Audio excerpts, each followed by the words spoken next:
তাহলে এবার একটা আরও অঙ্ক দেখি যে এই নাম্বারটার একক স্থানীয় অঙ্ক কত হবে আমরা দেখি। তো আমরা একটু আগেই শিখলাম যে আমার এখানে যদি 4 থাকে, 4 আর 9 ক্ষেত্রে নিয়মটা কীরকম। তাহলে 4-এর ক্ষেত্রে কি, 4-এর পাওয়ারে যদি ইভেন নাম্বার থাকে, 4-এর পাওয়ারে যদি ইভেন নাম্বার থাকে তাহলে কিন্তু আমার একক স্থানীয় অঙ্ক হয়ে যাবে 6। আর যদি 4-এর পাওয়ারে অড নাম্বার থাকে তাহলে আমার একক স্থানীয় অঙ্ক হয়ে যাবে 4। ঠিক আছে। তাহলে এখানে আমার ইভেন নাম্বার আছে, তাহলে আমার অ্যান্সারটা হয়ে গেল, এখান থেকে পেয়ে গেলাম আমি 6 এর একক স্থানীয় অঙ্ক। এবার 9-এরটাও একটু আগে দেখলাম, 9-এর পাওয়ারে যদি অড নাম্বার থাকে তাহলে কিন্তু আমার হয়ে যাবে 9, আর 9-এর পাওয়ারে যদি ইভেন নাম্বার থাকে তাহলে হয়ে যাবে আমার 1। ঠিক আছে। এরপর তাহলে আমরা দেখি এখানে তো আমার অড নাম্বার আছে, অড নাম্বার থাকলে আমার হয়ে যাবে আমার 9।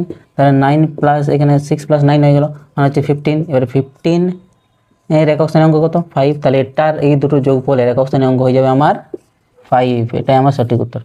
ঠিক আছে, বোঝা গেছে। যদি ভিডিওটা ভালো লাগে থাকে তাহলে অবশ্যই কিন্তু লাইক, শেয়ার অ্যান্ড কমেন্ট করতে ভুলবে না, আর সাবস্ক্রাইব তো